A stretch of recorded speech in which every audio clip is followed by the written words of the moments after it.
പ്രിയമുള്ള സുഹൃത്തുക്കളെ, എല്ലാവർക്കും നമസ്കാരം. പുതിയൊരു ഇൻഫോർമേറ്റീവായ വീഡിയോയിലേക്ക് ഏവർക്കും സ്വാഗതം.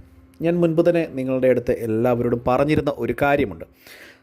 കഴിഞ്ഞ തദ്ദേശ ഭരണ തെരഞ്ഞെടുപ്പിൽ വലിയ രീതിയിലുള്ള തിരിച്ചടി ഇപ്പോൾ ഭരിക്കുന്ന പാർട്ടികൾക്ക് ഉണ്ടായി. ഇതിൻ്റെ പശ്ചാത്തലത്തിൽ വലിയ രീതിയിലുള്ള മാറ്റങ്ങൾ ഉണ്ടാകാനുള്ള സാഹചര്യം, പ്രത്യേകിച്ച് ക്ഷേമ പെൻഷനുമായി ബന്ധപ്പെട്ട് വലിയ രീതിയിലുള്ള മാറ്റങ്ങൾ ഉണ്ടാകാനുള്ള സാധ്യത ഉണ്ട് എന്ന് മുൻപ് തന്നെ ഞാൻ പറഞ്ഞിരുന്നതാണ്.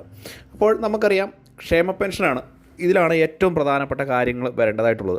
പ്രത്യേകിച്ച് കേരളത്തിലെ ഏകദേശം 62 ലക്ഷത്തോളം ആളുകൾ ഈ ഒരു ക്ഷേമ പെൻഷൻ്റെ ഒരു ആനുകൂല്യം കൈപ്പറ്റി ജീവിക്കുന്ന ആളുകളുണ്ട്. അവർക്കൊക്കെ ഈ ഒരു തുക 2000 രൂപയിലേക്ക് വർദ്ധിപ്പിച്ചപ്പോൾ വലിയ രീതിയിൽ തന്നെ മുൻപ് കണക്ക് കൂട്ടിയിരുന്നത് ഇപ്പോൾ വരുന്ന ഈ ഒരു തുക വർദ്ധിപ്പിച്ചുകൊണ്ട് തന്നെ വീണ്ടും ഇതെല്ലാം വോട്ടായി മാറുമെന്നുള്ളൊരു കാര്യമാണ്. പക്ഷേ വോട്ടായി മാറിയില്ലെന്ന് മാത്രമല്ല, വലിയ രീതിയിലുള്ള തിരിച്ചടി നേരിടുകയും ചെയ്യേണ്ട ഒരു സാഹചര്യം ഉണ്ടായി.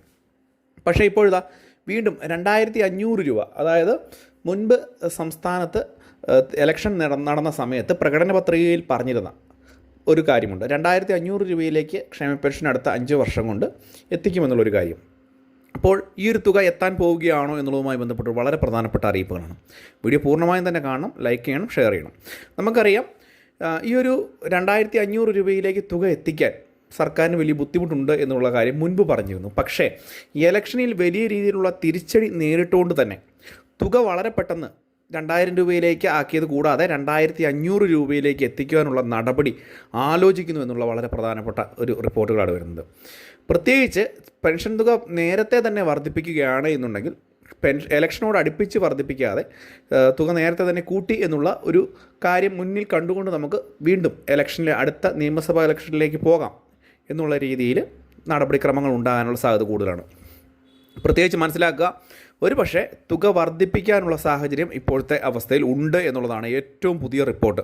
തുക വർദ്ധിപ്പിച്ചാൽ ഒരു പക്ഷേ വലിയ രീതിയിൽ വീണ്ടും ഇലക്ഷനിൽ തിരിച്ചു വരാൻ സാധിക്കും എന്നുള്ള കാര്യങ്ങൾ പാർട്ടിക്കുള്ളിലോ അതുപോലെ തന്നെ പല ആളുകൾക്കിടയിലും അതിൻ്റെ സംസാരം നടക്കുന്നു എന്നുള്ളതാണ് റിപ്പോർട്ട്. അണികളിൽ പോലും ഈ ഒരു പെൻഷൻ തുക വീണ്ടും വർദ്ധിപ്പിക്കണം എന്നുള്ള ആവശ്യങ്ങളൊക്കെ ഉയർന്നു വരുന്നുമുണ്ട്. മാത്രമല്ല, ഇതിനുവേണ്ടി വലിയ ഭീമമായിട്ടുള്ള തുക കണ്ടെത്തേണ്ട ഒരു സാഹചര്യമുണ്ട്. അതെങ്ങനെ കണ്ടെത്തും എന്നുള്ളത് തീർച്ചയായിട്ടും നോക്കി കാണേണ്ടതാണ്.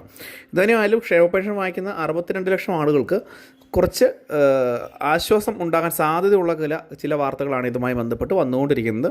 ഒരുപക്ഷെ ഈ ഒരു ഇലക്ഷന് മുമ്പാകെ തന്നെ 2500 രൂപയിലേക്ക് ക്ഷേമ പെൻഷൻ വീണ്ടും വർധനവ് എത്തും എന്നുള്ള കാര്യമാണ് നമുക്ക് ഇപ്പോൾ ലഭിക്കുന്ന സൂചനകൾ. അതിനുശേഷം വീണ്ടും പ്രകടന പത്രികയിൽ ഉൾപ്പെടുത്തി പറയാൻ സാധ്യത 3000 രൂപയ്ക്ക് മുകളിലേക്ക് വീണ്ടും പെൻഷൻ തുകയുടെ വർധനവ് അടുത്ത 5 വർഷത്തിനുള്ളിൽ കൊണ്ടുവരും എന്നുള്ള രീതിയിലുമായിരിക്കും. ഇതുതന്നെയായാലും വളരെ പ്രധാനപ്പെട്ട കാര്യങ്ങളാണ് ഇവയെല്ലാം. എന്തെങ്കിലും സംശയങ്ങളൊക്കെ ഉണ്ടെങ്കിൽ തീർച്ചയായും വീഡിയോയ്ക്ക് താഴെ കമൻറ്റ് ബോക്സിൽ ചോദിക്കാം. അപ്പോൾ അതിനും ഒരു തീരുമാനമായി എന്നുള്ളൊരു കാര്യം പൊതുജനങ്ങളൊന്ന് മനസ്സിലാക്കുക.